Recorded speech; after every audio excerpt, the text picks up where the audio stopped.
So good morning, everyone. Thank you for joining the class today. And I hope we've had a great week so far. So today we are continuing on our topic on search engine optimization. Yesterday, we started a new topic on search engine optimization. So I just want to do like a quick recap of what we have, we've learned so far in search engine optimization.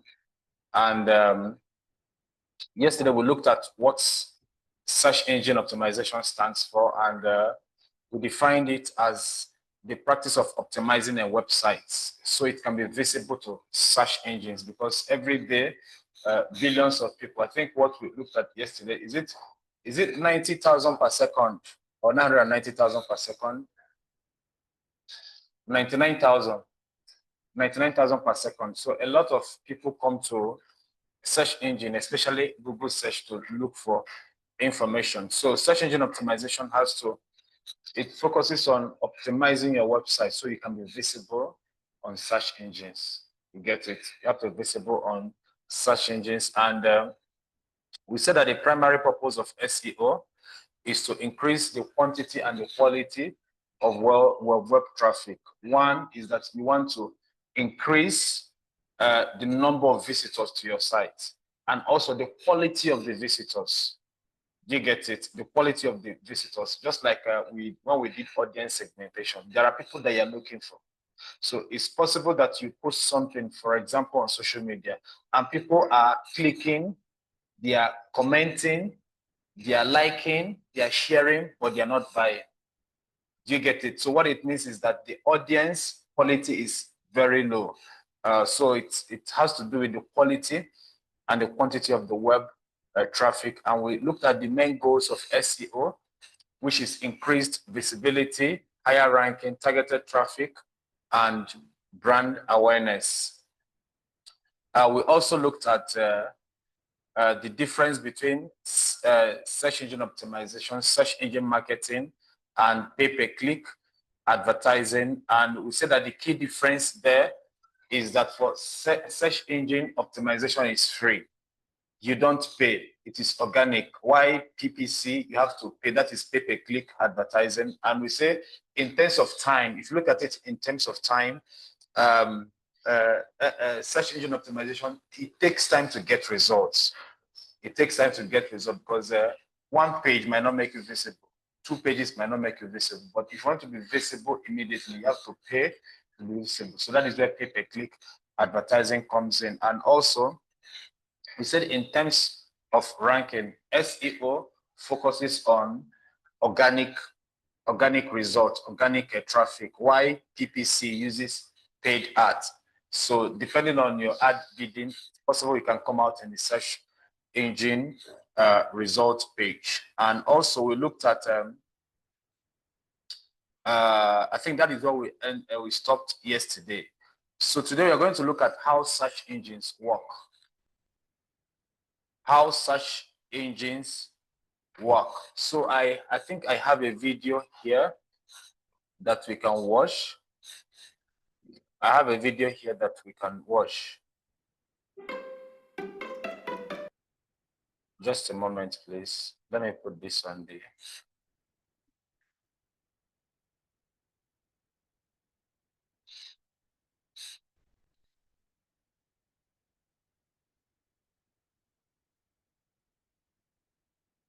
So this one is an explainer video of how Google search works. Those online, can you hear the sound?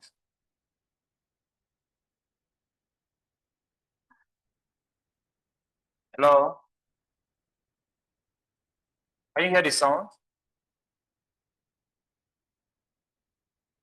Which sound? Yes, sir, we are getting you. I want to play the video. I want to make sure you are hearing the sound. Yeah. You can hear we are it. getting the sound. Yes. Yeah. All right, thank you. Every day, billions of people come here with questions about all kinds of things. Sometimes we even get questions about Google search itself, like how this whole thing actually works. And while this is a subject entire books have been written about, there's a good chance you're in the market for something a little more concise. So let's say it's getting close to dinner and you want a recipe for lasagna. You've probably seen this before, but let's go a little deeper. Since the beginning, back when the homepage looked like this, Google has been continuously mapping the web, hundreds of billions of pages, to create something called an index. Think of it as the giant library we look through whenever you do a search for lasagna or anything else. Now, the word lasagna shows up a lot on the web.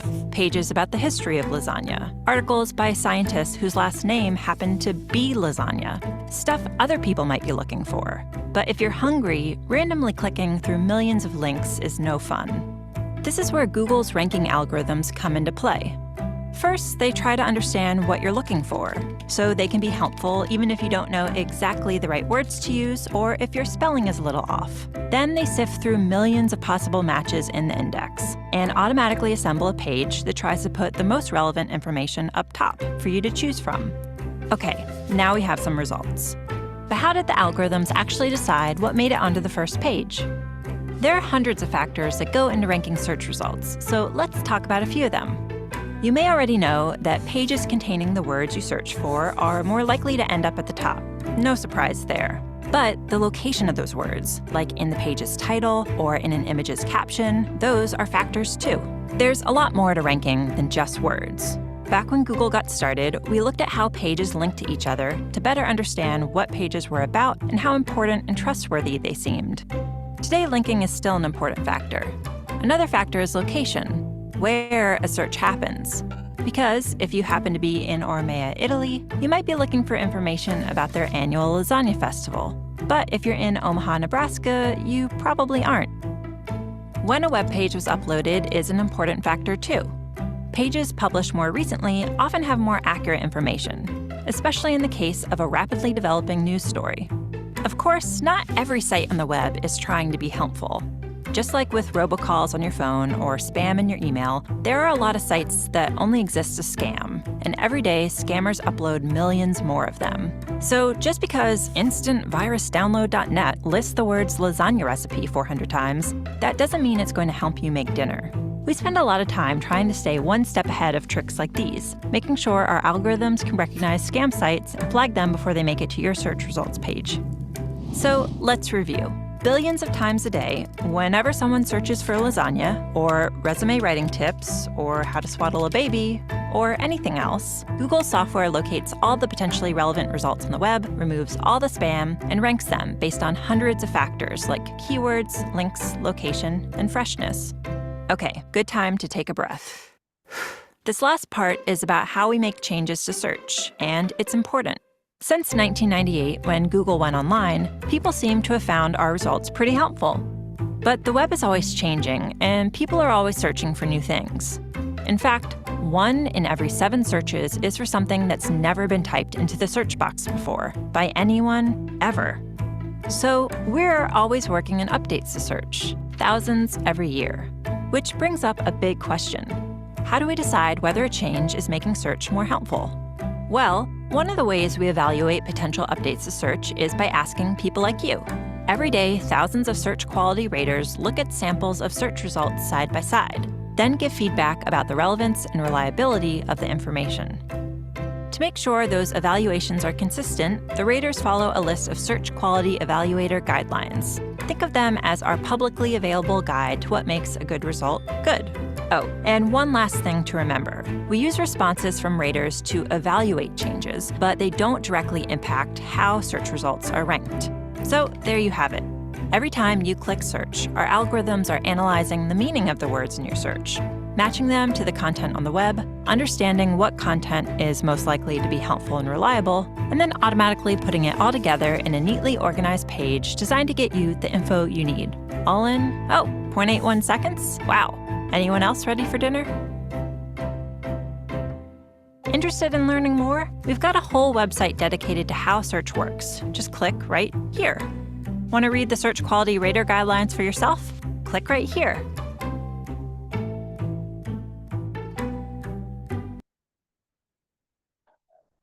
So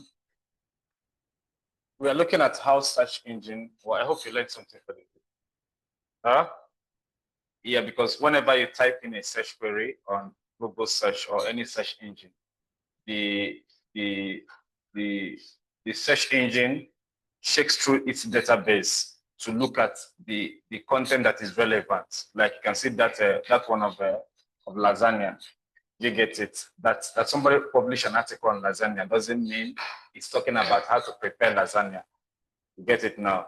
So that is so basically the way search engine works is on three. It works on three areas: crawling, indexing, and ranking. Crawling, indexing, and ranking. That is how search engine works. So first of all, we're going to look at crawling. So crawling is a process whereby the search engine finds publicly available web pages. So that is why when you save something in your Google Drive, you don't see it on search engine. Do you get it? Because what you save in your Google Drive is a private information. Am I communicating? It's a private information, so it is not publicly available. So the search engine only looks for publicly available information, like in a Facebook group. There are groups on Facebook. It can be, I think there are three access levels. It can be private, it can be public, or open. Do you get it? I think the public one, anybody can join. But if it is open, you see it, you send a request, they'll accept you. But the private, it's a closed group. You don't see it at all. Even on YouTube, YouTube has three access levels. There is private, there is unlisted, and there is public. So it is only the public, it is only the YouTube videos that are public. That is the one you see on search engines. Am I communicating? That is the ones you see on search engines. So search engines only find publicly available web pages.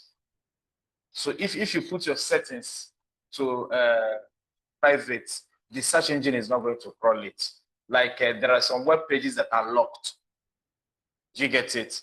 There are websites that for you to access some page, you have to create an account and log in. Do you get it? So what is inside those web pages, you can't see it. You can't see those web pages that you have to log in to view. Unless at the point of publishing, let's say you're publishing a post on a website. As far as you publish it to the public, that is the one that search engine is going to crawl.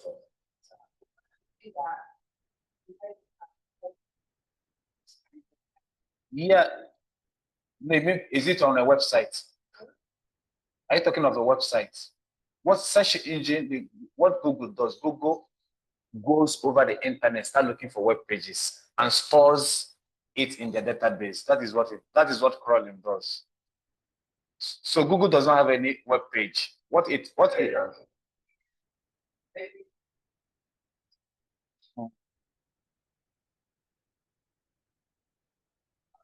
Yeah, there are some organization in when you study networking. There are three levels of network. There is internet, there is intranet, and extranet. Intranet is an organization. Let's say this RCCG here. They can have a system where everybody works. You must be inside this network, the local network here to access it. So those ones are private. Then there's also extranet. They will give you like an IP address that if you're in a remote location, you can log in into the local network here. Then there is internet, which everybody sees. Do you get it now? So so the search engine use or programs that we call crawlers. You can call them crawlers or spiders or bots. The one for Google is called Google bots. So what it does is that it goes all over the internet. Yes, if Tico has a website and I have a website and there is a post on your website that is talking about digital marketing and it links to my website. So when the crawler comes to your website, from that link, it enters my website. Do you get it now? So that's one of the good SEO practices, is to link web pages to each other. When your web pages are linked to each other, it helps the crawlers to crawl faster. There are some pages on the website that are called orphan pages. Yeah, they're not linking to any page. You have to design your website that one page must link to another page, one page must link to another page. There must be a link. Yeah, orphan pages are pages that are not linked to any page inside the website. So these crawlers are also called spider or bots. So what crawlers, the way crawlers work, I think I've explained it briefly here. Crawlers start with a list of known URL. URL is your domain name. URL means uniform resource locator. That is the meaning of URL. Something like www.scaleupkampala.com is the URL of Scale Up Kampala. We can also call it the domain name. So what it does is start with a list of known URL, then follow the hyperlink on those pages to discover new one. You know what we call hyperlink? Hyperlink is that link that you click. Any link that you click that takes you to another web page is a hyperlink. Do you get it? Somebody sends you a message on WhatsApp and you click on the link, it sends you somewhere. It is called a hyperlink. Whether it is a button, it is a hyperlink. So you can put a link inside the button. You can put a link on an image, like when you're doing Google search, Google image search. If you click on the image, it will take you to the website that where that image was fetched from. So it starts with a known URL, then follow the hyperlink to discover new pages. So these crawlers, every day, they navigate the web, analyzing the code. First of all, to analyze the code. Coding is that at least you did web development. In every web page, there is a header section and the body section. So in the header section, there's what's called the meta description. So the crawlers look at the meta description to know what is on this website. They'll look at the security setting. Is this website public or not public? Then in the meta description, there's also the title page of a web of the title tag of a web page. The title all tells you what the web page is all about. There is the body section. There is also the body section. Sometimes it might have headings. Heading 1, heading 2, heading 3, heading 4. So these are the things. So these are the crawlers also look at the code on a particular web page. Yes, it looks at the code, it looks at the text, it looks at the images and other content of billions of pages. Yes, it is crawling. So, so there is what we call robot.txt file. There is Google Search Console. You know Google Search Console? Yeah, it is one of the ways you submit your website to a crawler. Yeah, when you submit your website to the crawler, that is Google Search. Google Search. So if your website is crawled, it means that your website has been indexed. So what it means is that people can search for your website and find it on Google.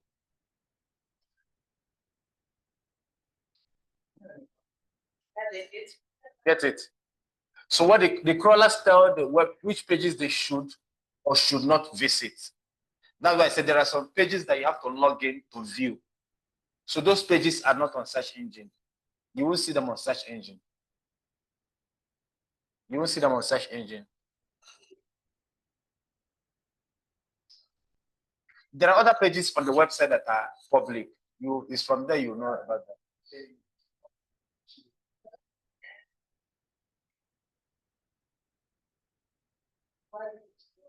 No, for instance, your Gmail account is not visible on search engine. But www.gmail.com, do you get it? The home page is on search engine, but your own account inside Gmail is not on search engine. Why? Because it's a private information. Do you get it now? It's a private information. So that is that. So there are websites that information there is private.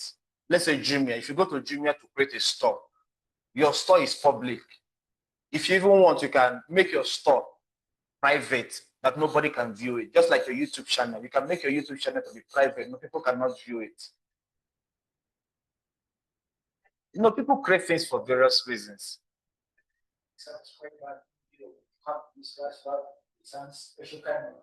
Yes.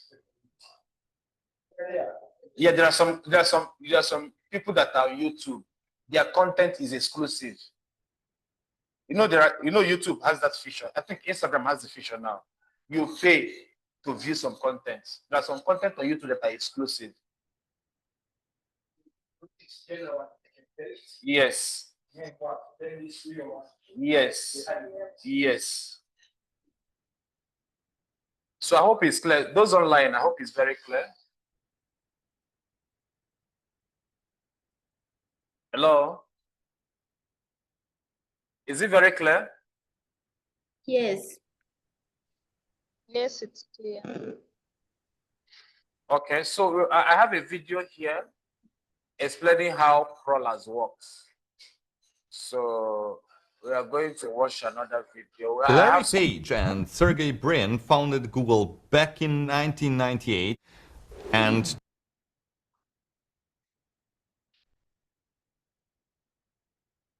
Larry Page and Sergey Brin founded Google back in 1998, and today folks around the world use Google every day, typing a billion search queries for news, recipes, reviews, directions, and anything you can think of. Users also rely on Google search as an entryway to their favorite websites. Some of the most searched for terms are actually just YouTube and Google. This means that making sure your website is indexed and ranked well in Google search results is essential for connecting with your target audience through search. But do you know how a Google search result page comes together? And how to identify opportunities to make sure your website is fully Googleable? Oh, by the way, I'm Gary. I'm an engineer on the search team at Google. Welcome to How Search Works, a 5-part series exploring how Google search, well, works, technically.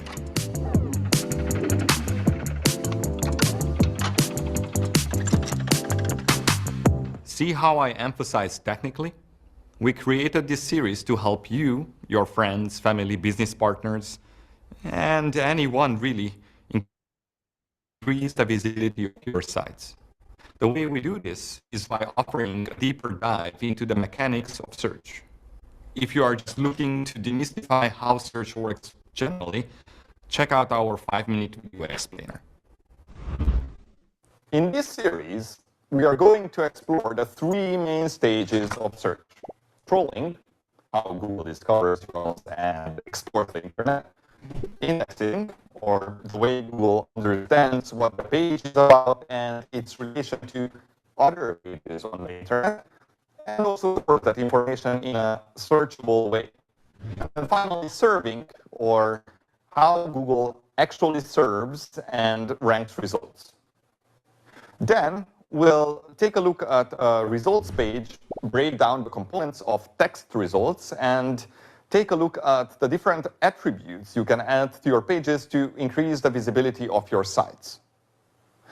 By the end of this How Search Works series, you will be able to explain for yourself what crawling, indexing, and serving all mean in relation to Google search, the way web pages are ranked, and how to influence the way your site's results look like in search. It should be pretty interesting. Before we dive in, though, there are 2 things you need to know. First, Google doesn't accept payments to crawl a site more frequently or rank it higher. If anyone tells you otherwise, they are wrong. Second, having a Googleable website, especially one that shows up near the top of results, is highly dependent on the quality of your page's contents. For example, large amounts of gibberish text will do poorly in search results. That will make more sense once we go over how Google sees the information on your website's pages. Okay, that's enough introduction. Let's explore crawling in the next episode. And don't forget to like and subscribe for more search content.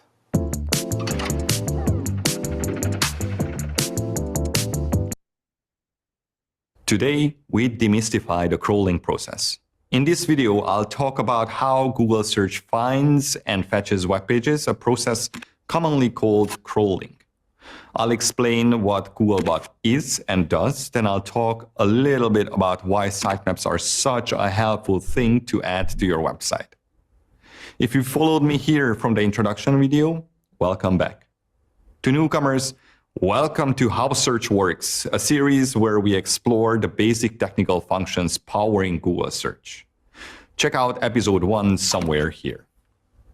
Oh, and I'm Gary, an engineer on the search team at Google.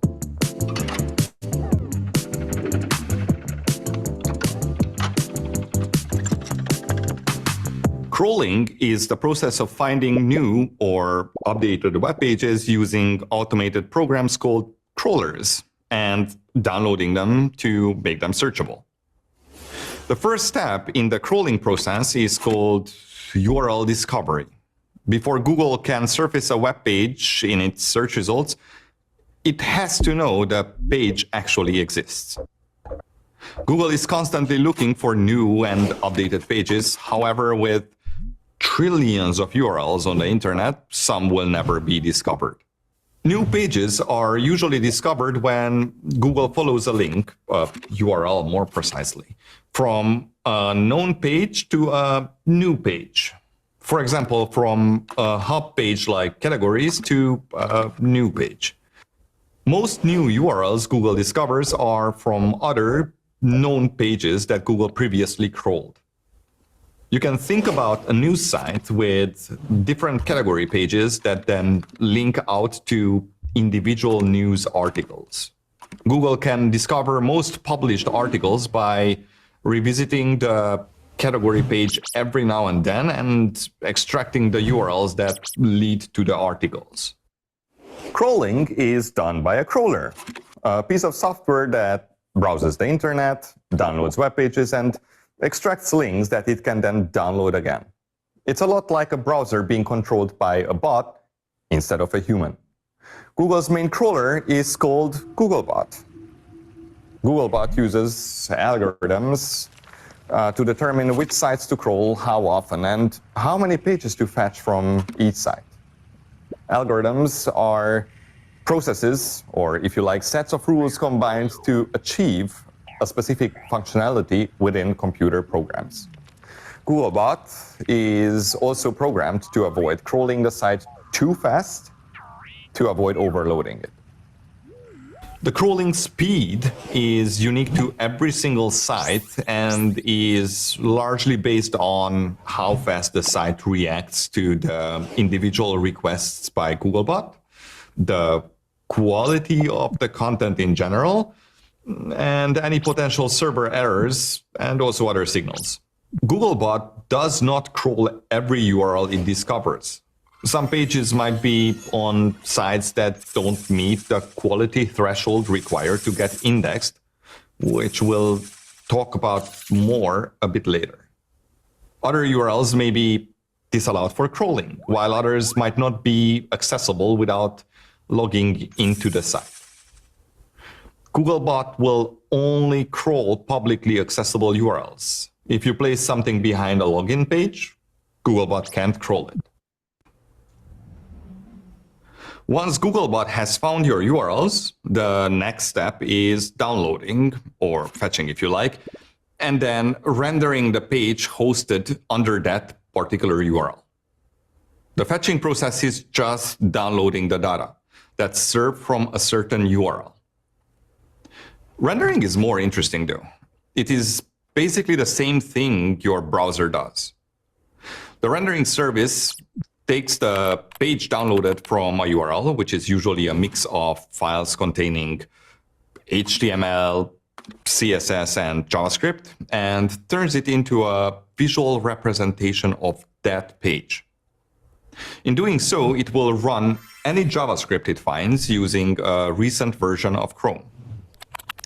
Rendering is important because websites often rely on JavaScript to bring content into the page and to make it more lively And without rendering, Google would not see that content. And of course, would miss out on all that liveliness, blinking elements, and scrolling text you can't possibly read.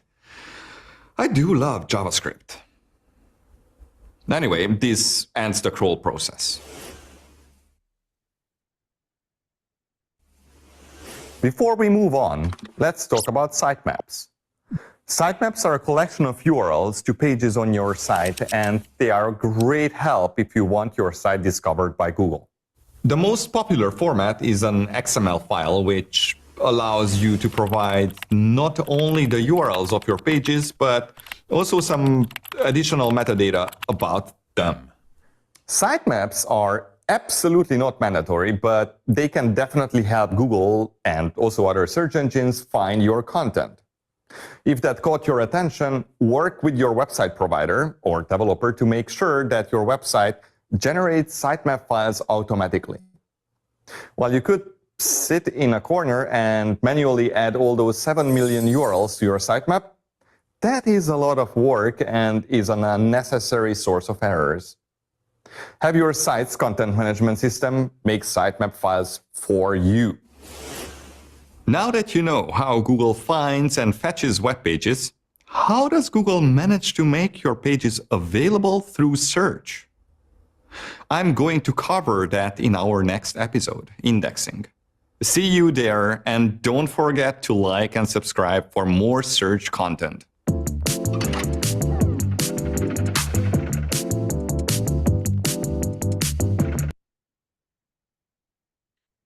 So I think the video is very self-explanatory.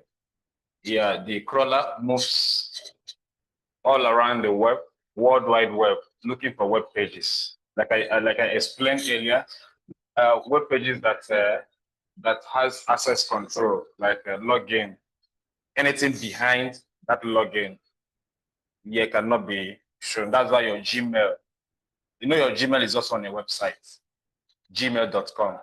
But why you're not seeing it is because you have to log in to view your messages. So that is why it's not there. That is why your WhatsApp messages are not on Google search, because those things are private. You have to log in, you have to create an account to view those information. So that's why your WhatsApp messages are not publicly available. Is that okay? Yeah. So next one is indexing, because after Google has crawled, the next step is to index. Index is to organize the information. It is through indexing that Google will know that this information is for, let's say, website or skill-up compiler, is for people that are looking for digital skills in Uganda. So if somebody is in Portugal looking for digital skill, Google cannot show that person skill-up compiler unless the person is in Portugal and is searching for where to learn digital skills in Kampala. That's when skill-up compiler will come out.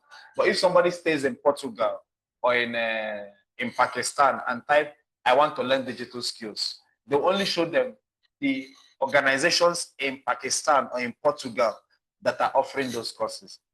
Am I communicating? Yeah, so once a page is crawled, the search engine processes and organizes the collected information. So the main component here is called index. Index is Google's database. Yes, it's Google database. So it organizes the information. Let's say that we have a sports blog. So Google knows that this sports blog is talking about handball. So if you're looking for football, they're not going to give you search results on catering, on maybe mental health. Do you get it? So the index that is Google's database. It's actually very massive. Just imagine the information that is there.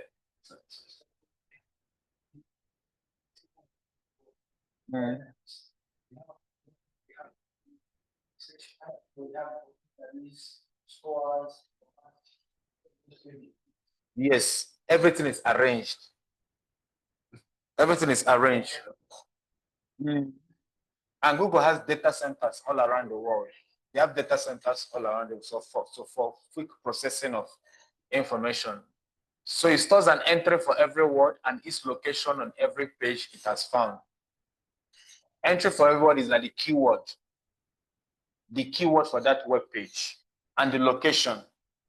The URL, it stores the URL, it stores the keyword, it even stores the author. Do you get it? It stores the author. That is why, let me try and, for instance, if you know, the previous classes, I used to ask them, go to Google and type your name. Let me type my name on search to know whether you get it now. So you can go to Google and search. You can see our videos are also here too. Yes, they're public. I'm not the one.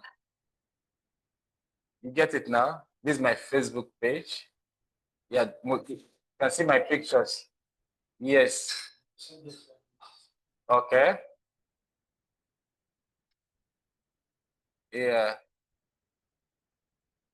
Google Scholar. Okay. What are we going to search for?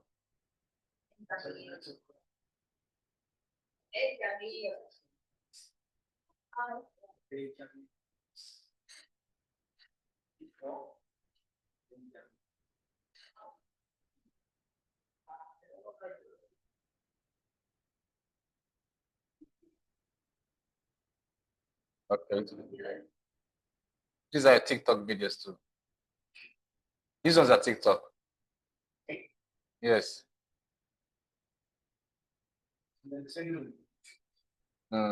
This is YouTube, this is TikTok, Instagram. This is you.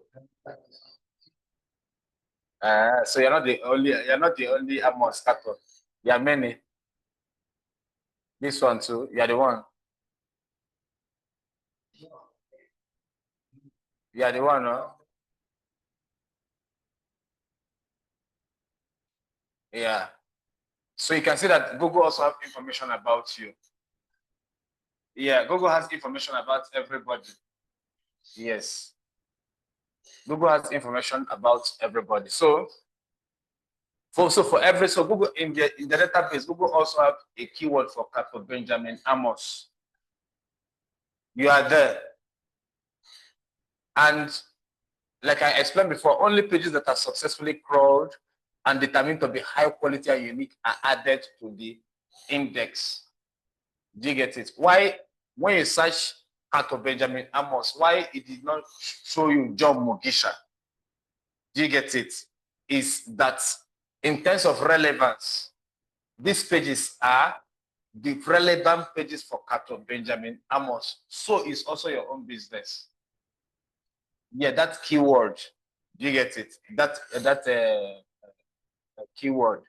So once the pages are high quality and unique, it is added to the index.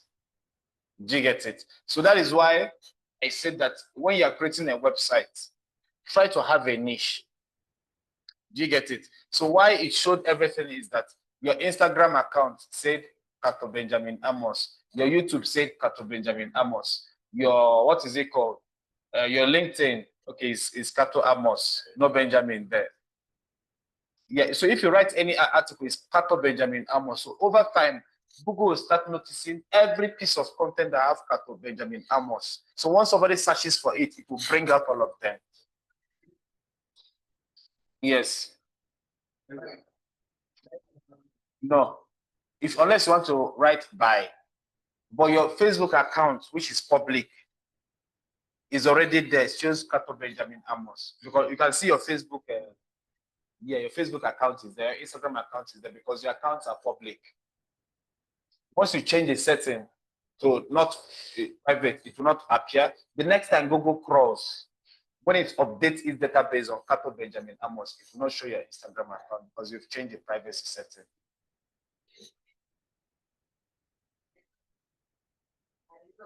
Yeah, the person also has to search with that different name. Yes. If your name is Judith Nakalema, and on Facebook, your name is Sweet Baby. Do you get it? So, people do that. So if somebody search for Judith Nakalema, Sweet Baby will not come out. Yes. As far as it is Judith Nakalema, it will come out. What will come out is for Judith Nakalema, not for Sweet Baby.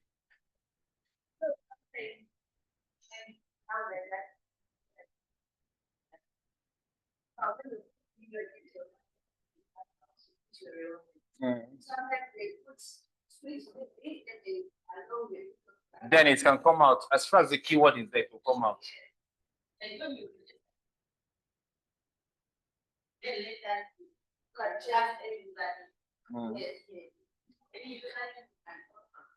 No, as far as your name is there. Do you get it now? Yes. Like Instagram has username. You get it? Instagram has, but as far as your name is there, it will come out.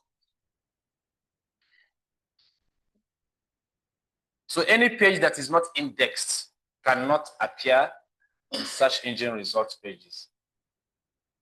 Your pages must be indexed for you to be shown in the search engine result page. So I want to also have another video. Sorry, I playing some of this video, but just for proper understanding. Okay, we're back to Gary. Hey, welcome. I want to, okay, this is index, okay. Welcome back to How Search Works. I'm usually Gary, an engineer on the Google search team. In our last episode, we explored how Google finds and downloads new and updated web pages, a method called crawling. In this video, I'll talk about the next stage in the process, indexing.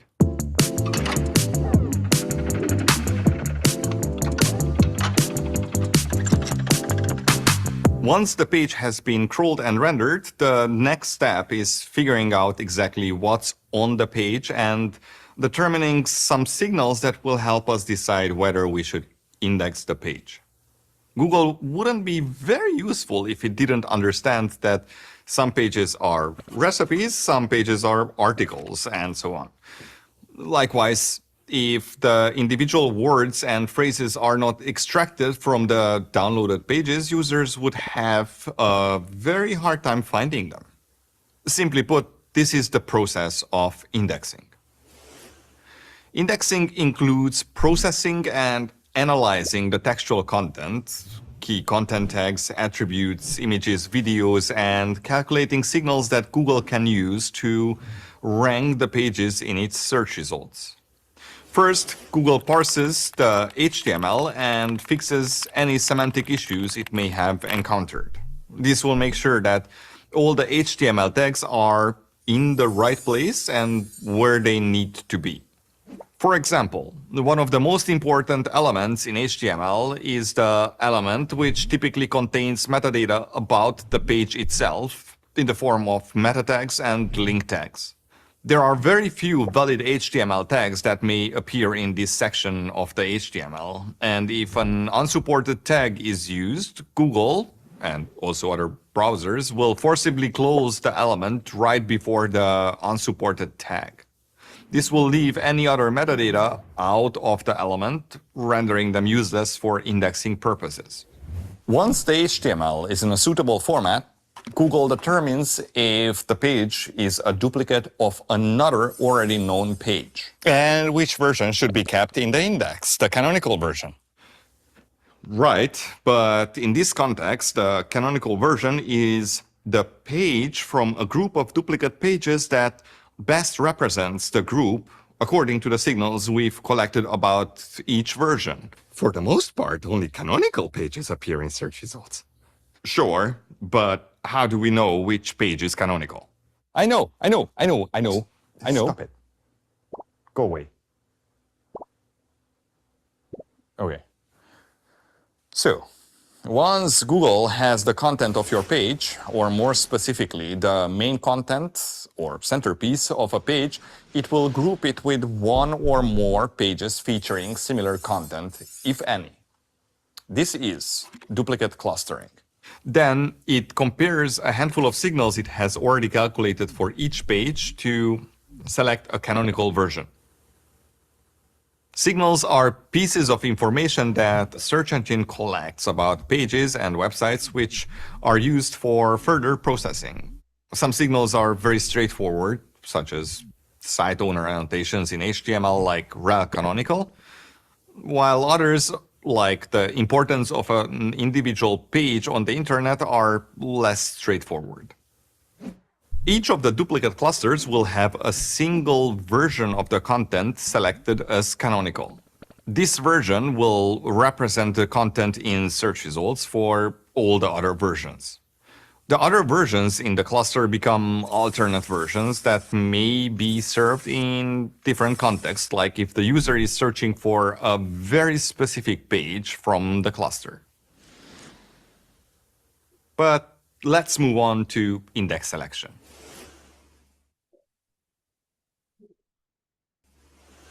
Once the signals are collected and duplicates dropped, Google decides whether or not to index the page. This process is called index selection. It largely depends on the quality of the page and the signals that we've previously collected. If a canonical page does get indexed, then we store the information that we collected about it and its cluster in the Google index. Google's index technically is just a large database sitting on thousands of computers.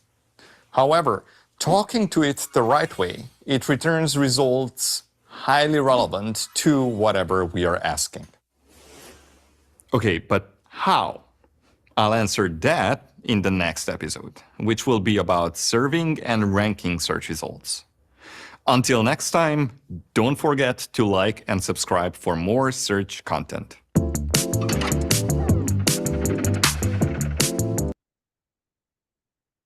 So that explains how indexing works. So in indexing, Google checks what is on the web page, what is on the website, and analyze it on the information there with regards to the search phrase and the quality of the content, whether it is relevant to the search phrase. So it stores all those information. So like when we look at types of SEO, there's what we call technical SEOs. You have to fix a lot of things on the website. There are websites that the page speed is very low. So if the page speed is very low, it is not indexed properly. Do you get it? Maybe in the search engine result page, it's possible you not see it. And when we get to that, we'll explore that. So the last part is ranking. Ranking, that is retrieval and ordering. Retrieval and ordering. So this is the final stage that occurs in milliseconds after a user enters a search query. Google does not, Google can respond to you in 1 second, under 1 second.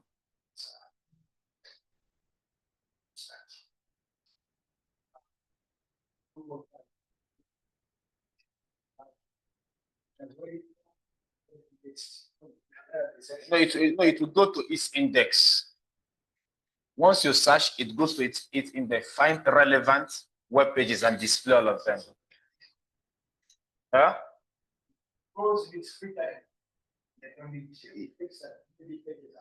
Yeah, when you look at the back end of your website, let's say if you use Google Search Console will tell you the last time that Google crawled on your website. Yeah, there are tools for it.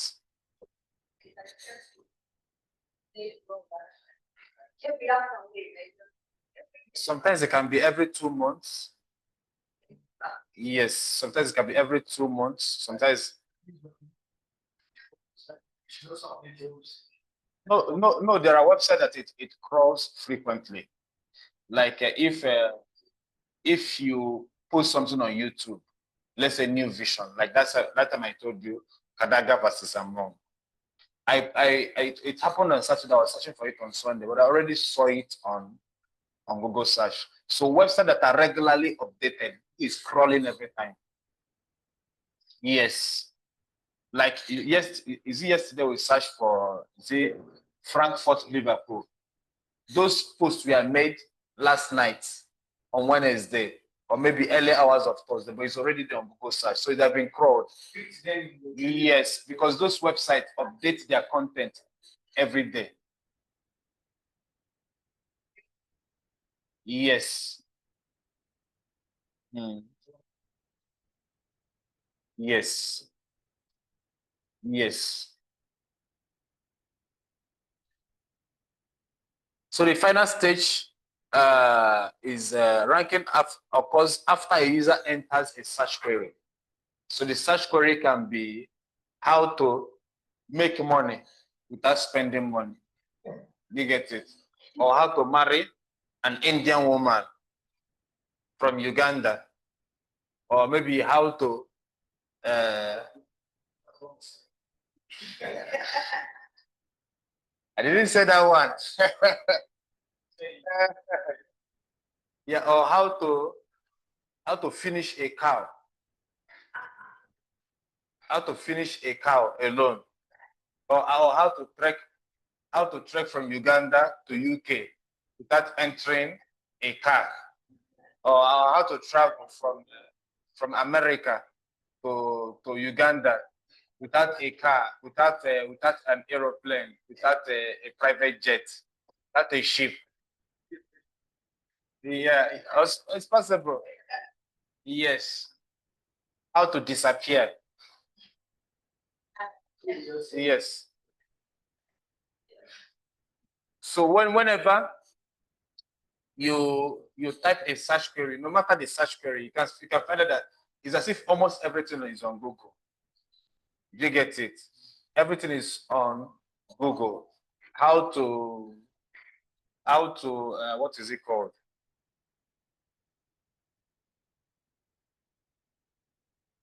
How to become a vampire.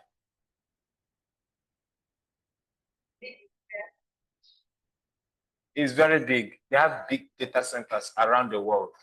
Big data centers consume a lot of electricity around the world. Yeah. So the search engine takes the user query, looks for the most relevant pages in its index. So immediately you enter a search query. Like I said, the index is Google's database. It looks for the most relevant pages in its index. Then the algorithm is called a ranking algorithm. The ranking algorithm then presents the matching pages in a ranked order on the search engine results page with the most relevant and authoritative results at the top. So that is why when you want to do content marketing with respect to SEO, you know, content marketing, you can do content marketing for social media, you can do content marketing maybe for email, you can do content marketing for SEO. But if you're focusing on SEO, it's better to have your own niche and stay there. Focus on your own niche and stay there. Then you develop content around that. So over time, the algorithm will see your content as authoritative. Actually, when your contents are refreshed every time, because one of the things that the Google algorithm does is that it considers fresh content. It considers fresh content. For instance, how to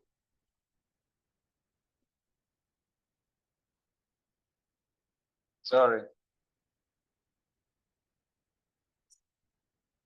baby. So it considers fresh content. So if you want to how to apply for an American visa, if the web page was updated 10 years ago and a web page that was updated last week, it will give more priority to the web page that was updated last week. You get it now? This picture here. Wow. 2018. Went for competitions for teams. Wow. Yeah, we are thinking.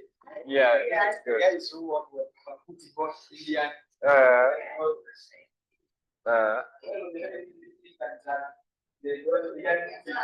So much people just trust Indians. So we started Egyptians. Yeah.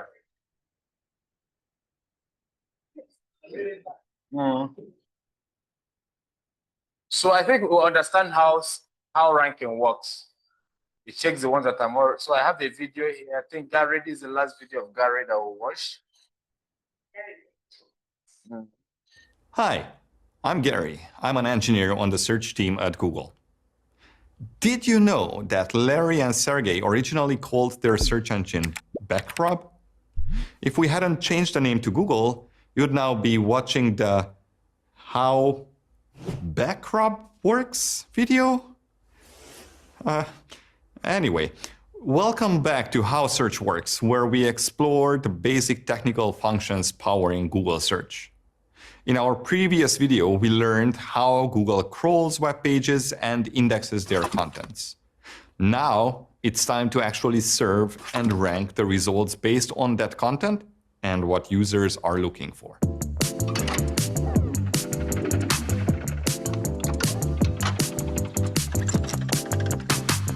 When you enter a query into Google, our machines search our index for the matching pages and return results we believe are the highest quality, trustworthy, and most relevant to your query.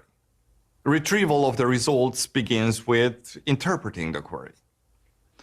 First, the query is cleaned up, then checked for certain entities. For example, the query "a nice photograph of the moon" doesn't actually require the stop words "a," "of," and "the," and so we'll scrub those out. However, the Statue of Liberty does require "of," so we'll leave it in. Additionally, the Statue of Liberty is recognized as its own entity. The query will also be expanded to include similar words. For example, searching car dealership will expand to include auto dealership because car and auto are close synonyms. Once we understand the query, we can send it to the index. Based on the parsed query, the index will return a large number of results that will need to be ranked.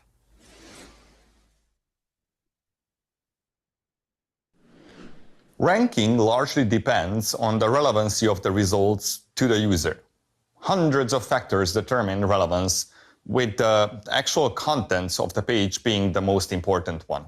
But also things like the user's location, language, and device type. For example, searching for bicycle repair shops shows different results to a user in Paris than it would to a user in Hong Kong. We also need to take the quality of the page and the site into consideration during ranking. Quality is determined by a number of factors like the uniqueness of the content, the relative importance of the page on the internet, and a lot more. For more detail on how we determine and think about quality in general, we've published several help pages you should check out, linked in the description.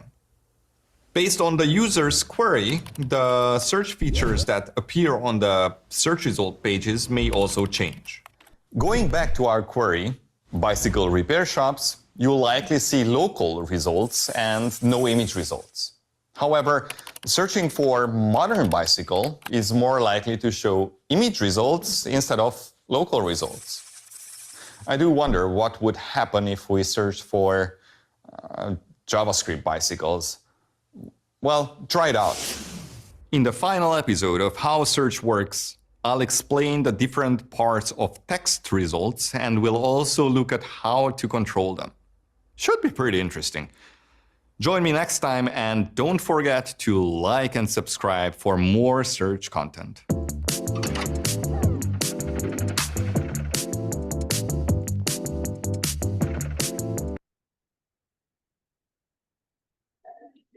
So I think this is very clear now.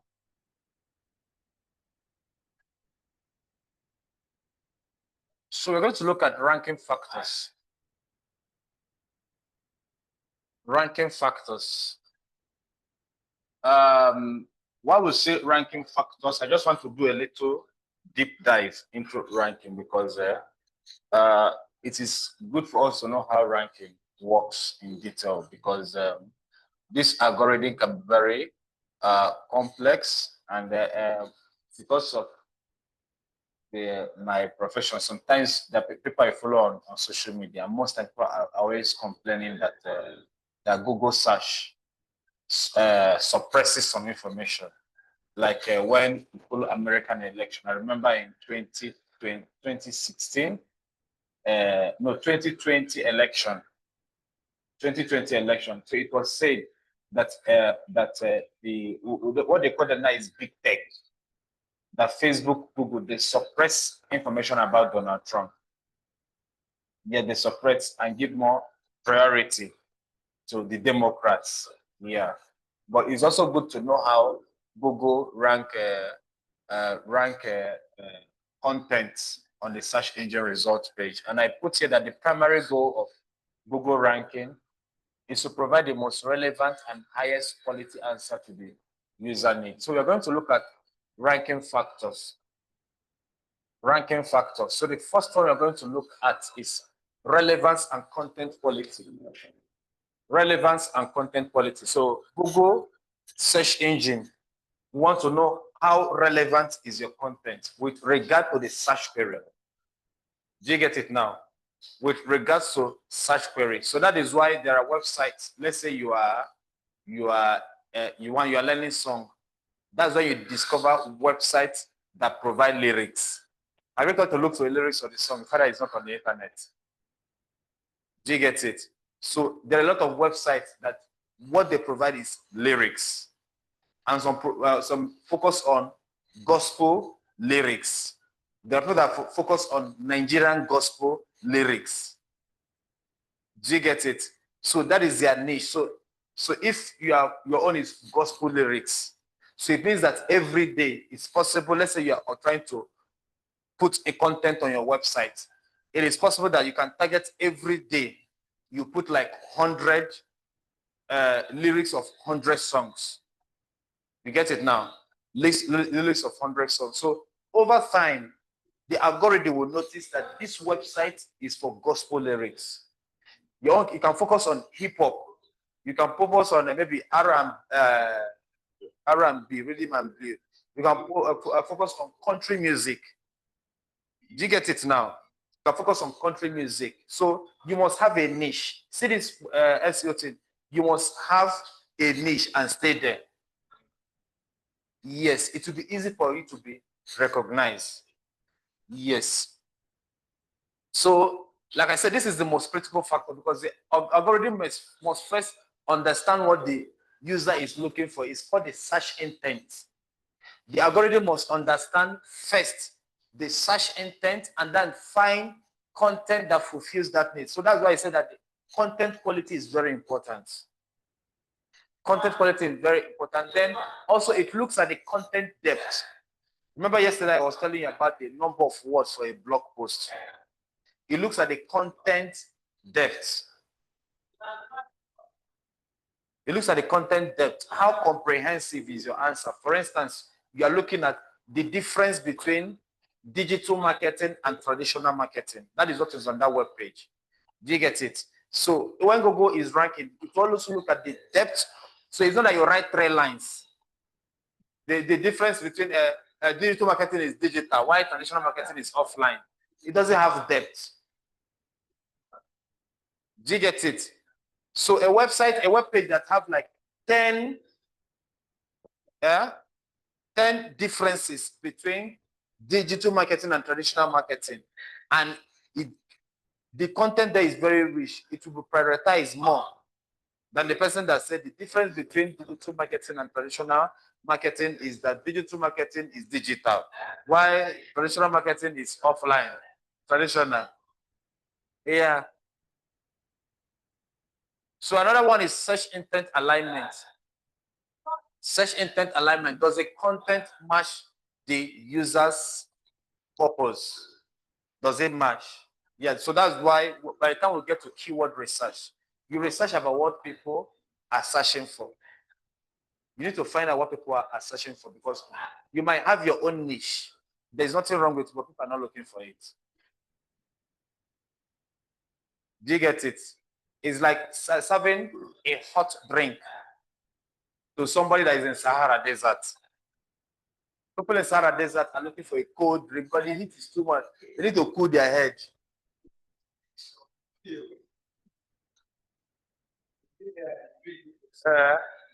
you get it? Or you're trying to sell peppery food, food that have chili to Uganda. They're not going to eat it. But you make enough money. Do you get it? If your target is Uganda, the only thing is that people are looking for food with chili. But if your target is Uganda, you're targeting the wrong people. You're targeting the wrong people. So if your goal is to sell food to Ugandans, you need to understand the kind of food they are looking for. The kind of food they are looking for. So that's what called the user purpose and also keyword usage. Are relevant keywords used naturally in the title, heading, and the body text. They also look at it. So if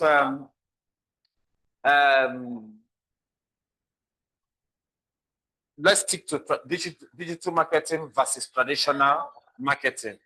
Do you get it? So in the whole content, you'll find out that you mentioned digital marketing and traditional marketing many times. Do you get it now? So they'll look at it in the title, in the heading, and in the body. Then another one is, this one is called the experience, authoritative, and trustworthiness. So it talks about, this is important for some critical topics. So it assesses the credibility of the content creator.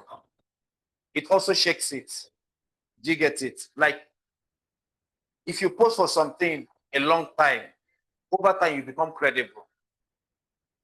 It will become credible because, let's say it is video, it is a video content. You have views. Do you get it? You have a lot of backlinks. You have a lot of references on the internet. So it means that your content is authoritative. You have the expertise. You have the experience because you have been posting for a long time. And you are trusted because you have been cited. Many people have written their articles and linked your video. Do you get it now? So we call it experience, expertise, authoritativeness, and trustworthiness. So the second one of ranking is authority and backlink. Authority. When we talk about authority of a website is how many domains refer to you. Do you get it? So backlink is when you click on a web page, it takes them to your website. A web page of another website that takes them to your website. So it can be from social media, it can be from TikTok, it can be from YouTube, it can be from other websites that links to your website. Do you get it now? So just like the way it works, like the person that is recommending you matters. Do you get it? If the minister recommends you and your neighbor recommends you, the weight of the recommendation is not the same. Do you get it now? So there are high authority sites. We call them domain rating. There are two types of authority in SEO or web authority. We call it domain rating and URL rating. There are websites that are high authority sites, something like UN. UN website is a high authority website. Anything you see there is truth. Yes. If you go to like statehouse.maybe.go.ug, anything you see there is the truth. There's no wrong information there. It's an authority website. Do you get it now? The website of a university is an authority website. So if you're looking for information of admission to KIU, it will rank KIU first. Why? Because they know that this is the website of KIU. They have information about what you're looking for. So it will be, it has more authority. So, it also, the search engine determines which content is from the most trusted source. It's from the most trusted source. So one of the ways to determine authority, one is from backlink. Backlink, that is one of the ways you can increase the authority of your website. That is website that has link to your website. Yes, the more websites have links to your website, the more your authority is growing. So we call it domain authority or domain reputation.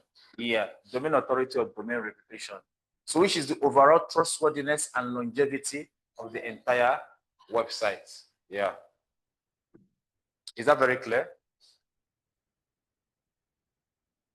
So next one is the page experience and usability. In terms of ranking, the third factor, no, we're looking at ranking factors. The third factor that the search engine looks at is also, they want to look at the page experience.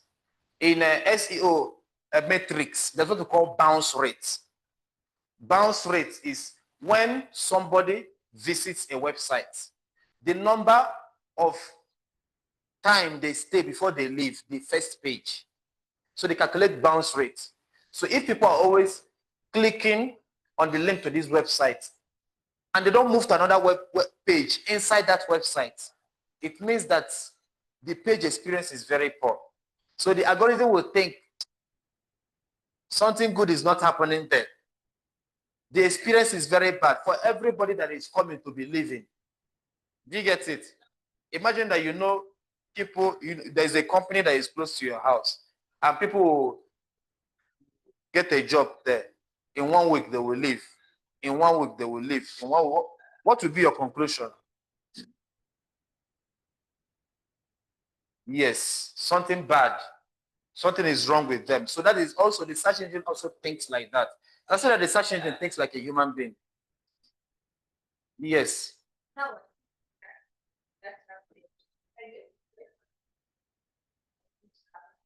So are you trying to say that your website has only one page? Yeah, that is how they keep people on a page, on a website. So do you get it now? So it's not possible everything will be there. Do you get it? Just like you're listing all your products. Each product is supposed to have its own page. It is not possible that you put everything in one page. Number one, the page is going to be very clumsy. It will be easy, hard to read. Yes. Is it 3 pages you're trying to create for?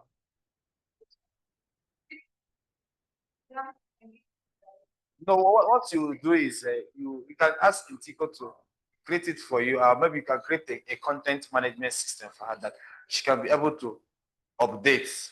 Yes, update your website. You can create more pages.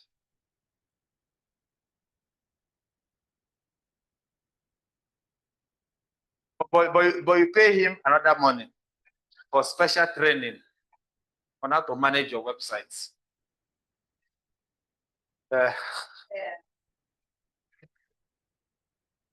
So one of the things that the search engine checks is mobile friendliness. Now, majority of search engine users look for information on their mobile devices, more than laptops, more than computers. So websites have to be mobile friendly. So most searches happen on mobile. So a responsive design that works well on all devices is essential. Have you visited those websites that it doesn't render well on phone? Yes. So if people are having problem navigating and the search engine notice that this search came from a mobile device, it might not be, over time, it will remove your website from the search engine result page because users are having bad experience navigating your website. No, they were not allowed to. No. You don't even know you are on the search engine result page. You don't know. You don't know. No. So, no. So next one is page speed. Google also considered page speed. The website must load quickly. A website is supposed to load between 3 to 5 seconds. Any website that loads beyond 5 seconds is a slow website.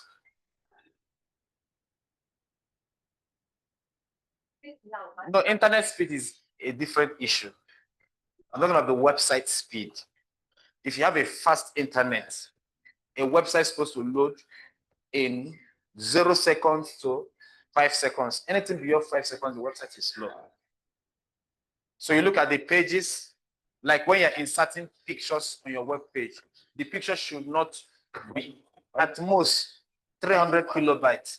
Don't go and put a picture of a high resolution image of 5 MB. It will slow the speed of the website, especially for people that are not using a fast internet. Most people don't use a fast internet, because most of their internet speed is maybe around 2 Mbps, 5 Mbps, which is actually very slow.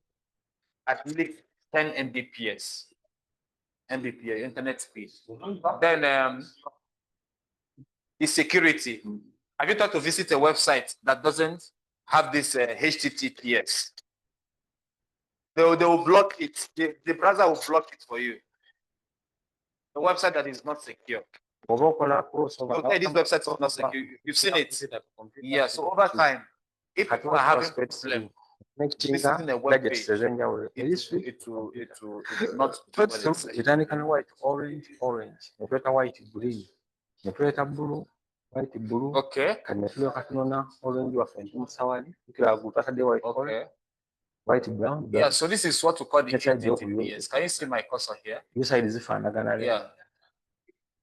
orange. So what it means is that the connection is secure. So any website that you see that has HTTP, HTTP is hypertext transfer protocol. This is the protocol that manages sending and receiving of information on the website. Get it now? Because immediately you type, if I click on this video now, what it does is that from my computer, a request is sent to YouTube to play that video, and YouTube responds and sends the video to me. Do you get it now? So this is the protocol that manages. We call them transmission protocols in internet. So what it does is that it sends the video to you, so you can watch it. Do you get it now?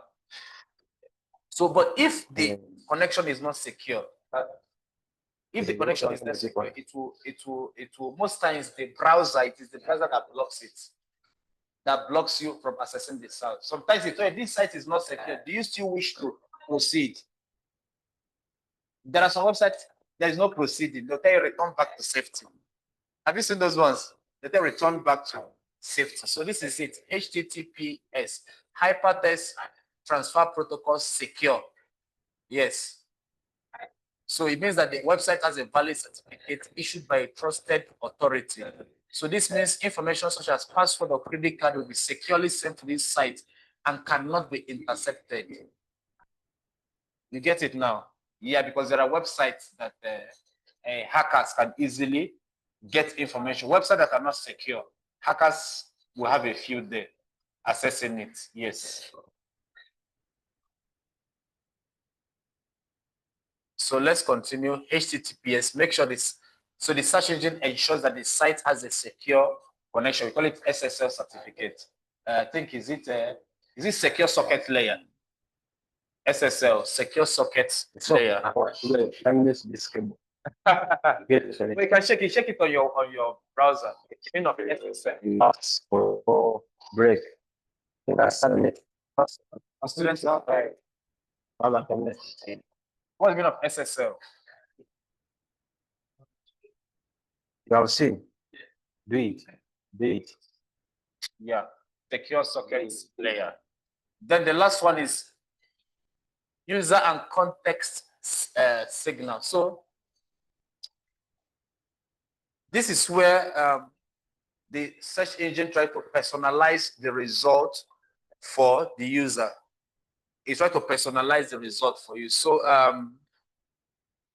so there are signals like click-through rates from the website. So it calculates the click-through rates from the search engine result page to the website. It also calculates the dwell time, how long a user spends on a page before returning to the search engine result page. So it's trying to gauge satisfaction. Do you get it? because it needs this information to, yes, for indexing. Then another thing is location. For instance, Seeing is if I go here to type, seeing is deleting. Let's see.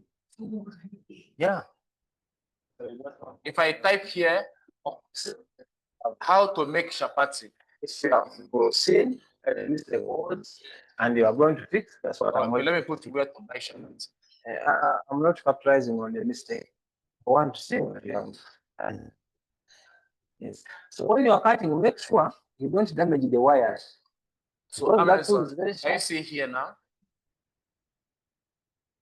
Shibuka chapati. So this is a local result.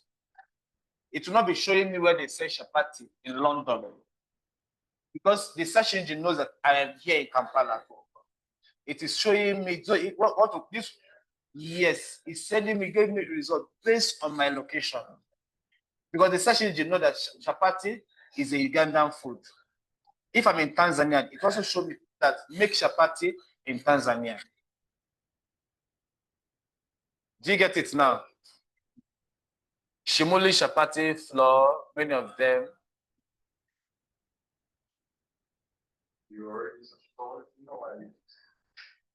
Indian chapati.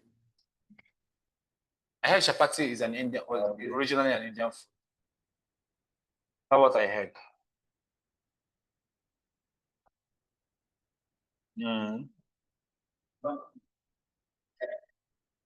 Musoga. Musoga people, are they aware of this? Huh? They're the best chapati maker. Where are they?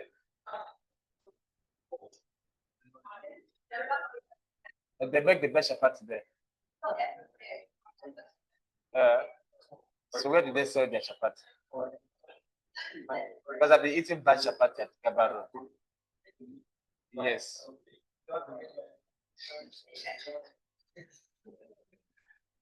Yeah, so you can see, for searches with local intent, like best chapati, the user's geographical location is used to prioritize nearby results. And the freshness of the content. I think I've talked about the freshness of the content. For content that are fresh, like news or trend, content that has been recently published or updated is highly favored. It is highly favored. So this is how, these are the factors that search engines use to rank results on the search engine results page.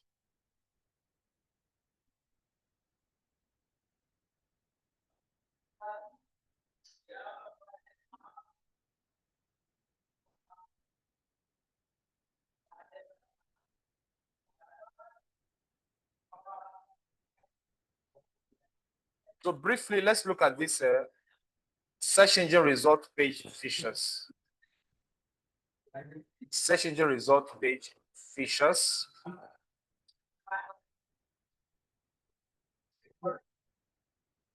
Search engine result page features. So these are, they are designed to provide enhanced listings, direct answers, or specialized information on the user experience. So listings are things that you see on the search engine result page. For instance, there is snippets.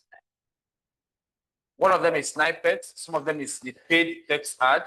You can see shopping ad, local map. Like people also ask, rich snippets. Do you get it? Do you see this on search engines? Let's do something particular here. Let me use Google search.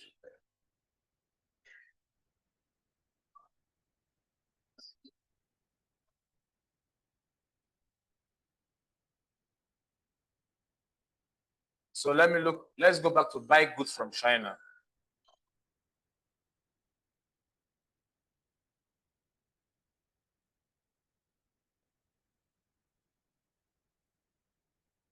This is buy goods from China. So all these things are called features. Everything you see on your search engine results page are called features. Some of them are organic. Some of them are paid.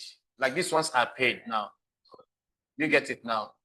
For instance, I want to ask, what is digital marketing? It's not as you took Do you get it now? to pick internet. What is digital marketing? So, The one with the internet. So we shall have made our router routing packets in and out. so we have That organic exercise we are alone. features. You go to a company and Organic start. features are featured It's one for you to snipers. figure only that. So One these thing. are feature snipers are a block of text that directly answers a user query. For instance, what we say, this is what we call a featured snippet. This is a featured snippet. Do you get it? It directly answers the user query. You get it now? This is a featured snippet. So when you look at the image that I displayed, you can see it now. What is an SRP feature? So that the one that gave you the answer first, the answer you see first is called a featured snippet. Then the next one is the knowledge panel. The knowledge panel is the one on your right hand side. It comes out on the right hand side, mostly on the desktop. So this one is called the knowledge panel. Most times it is fetched from Wikipedia. This one now, here, this is called the knowledge panel. Now, you Get see, it now. you see It's called the knowledge panel. studying Yes. what they are Then studying about. the third one is the They local map. may not be Who is drawing this on my slide? Just a minute. So when you do it, and then I get you the next page, it becomes easier. Because for you, you can even be, you get the difference. Then there is local map. Local map is if I type where to buy chapati.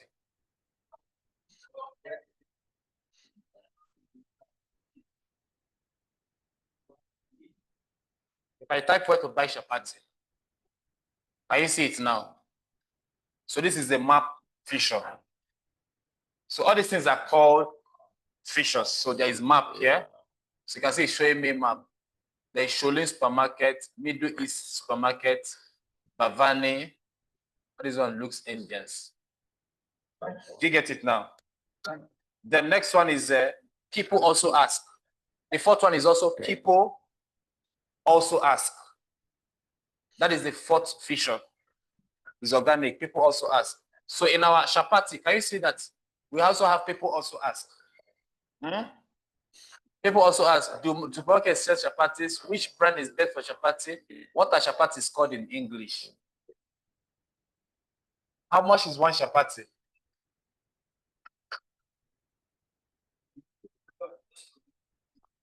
Yes. Look at it now. One chapati, 35 will give 104 calories, out of which carbohydrate comprise 60. How did this person calculate all these things? 63 calories. Protein account for 10 calories, and the main calories come from fat, which is 33 calories. This is chapati we eat.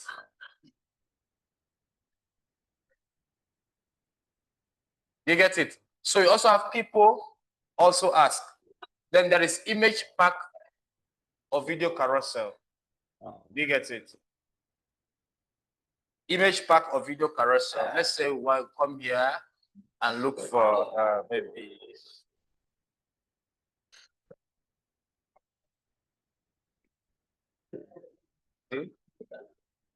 already asked a question.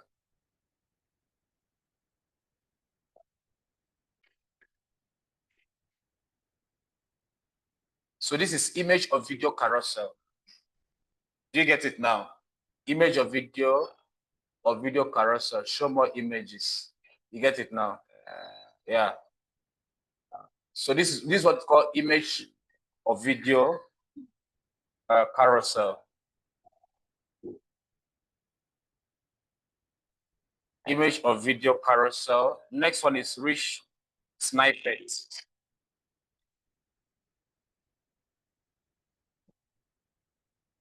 So there's rich snippet. Rich snippet is like it's here like all this rating. Do you get it now? Yeah, rating. Let's say you want to most times is on products. Do you get it? Let's say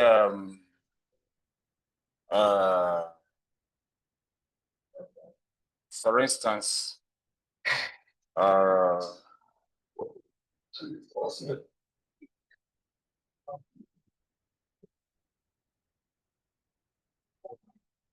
let's say buy Canon 5D Mark IV.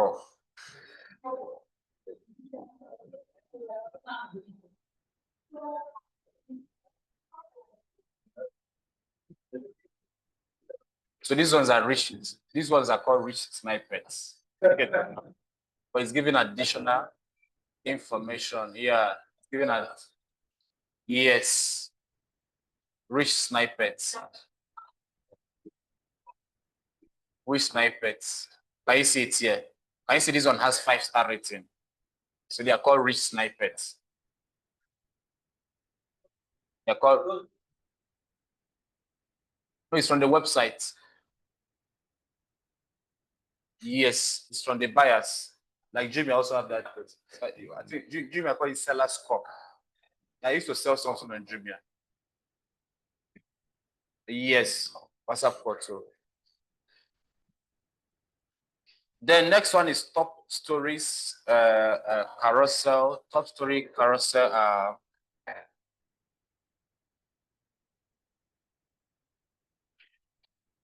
Most times they are recent or trending stories. Most times you see during election time, sometimes they try to put trending story. Let's say, I don't know which news is trending around the world. Which news is trending?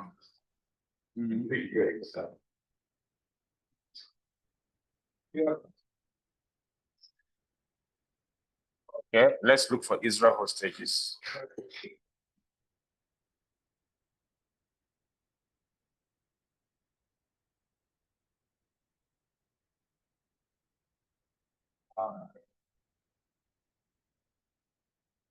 So these ones now, you get it now. So these ones are top stories carousel. So these are the trending news on Israel. You get it now? Yeah, but all these things, these features come out based on your search query. Do you get it? It comes out based on your search query. So the next one we're going to look at, all these ones are organic.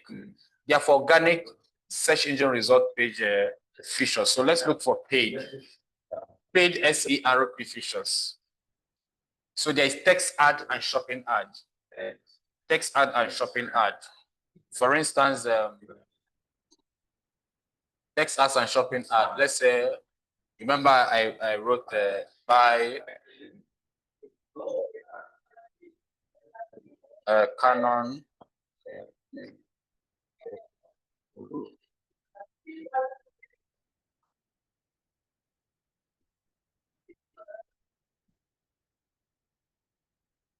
So these are sponsored.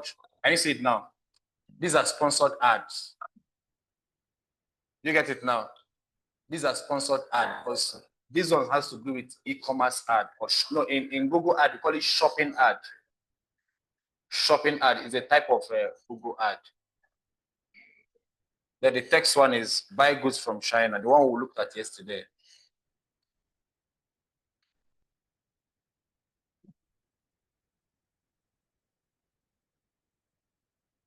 Yeah, they're not here again.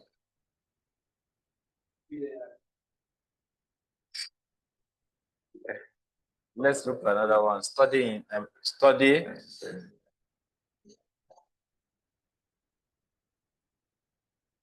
Okay, let's look at USA.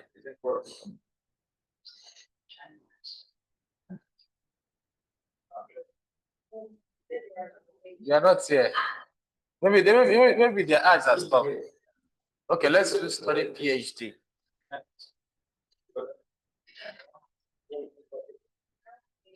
Nobody. You get it now? Yes.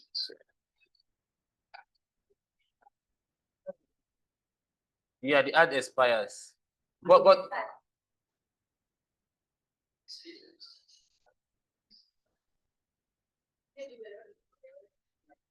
Yeah. Which one did you use yesterday?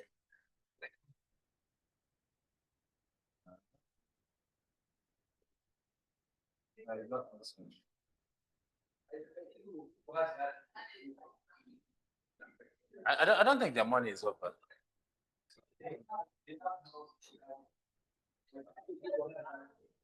Yeah. Yeah.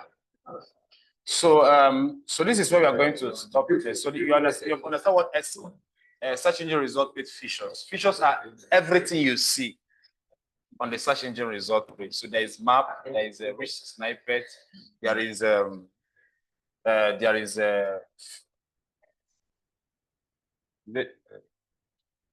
is it this one? Okay. Yeah. So they're designed to provide enhanced listing, direct answers, or specialized information, improving user experience. So they can be broadly categorized as organic or paid. So this is where we're going to end today. Do you have any question?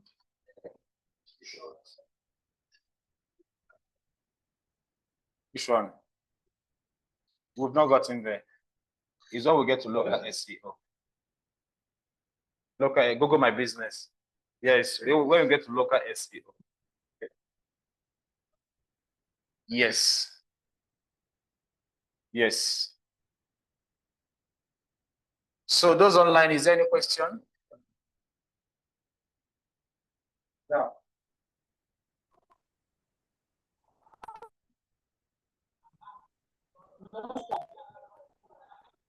Hello? Any question? Yeah, a quick one.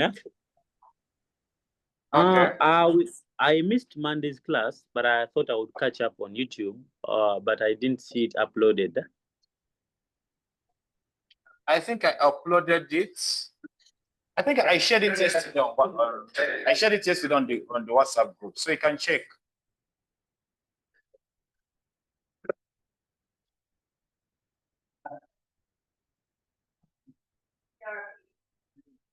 Result page. I sent a message yesterday morning.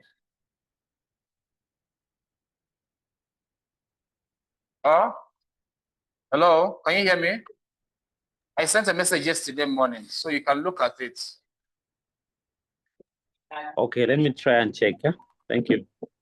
Yeah, the video is how to manage different types of customers.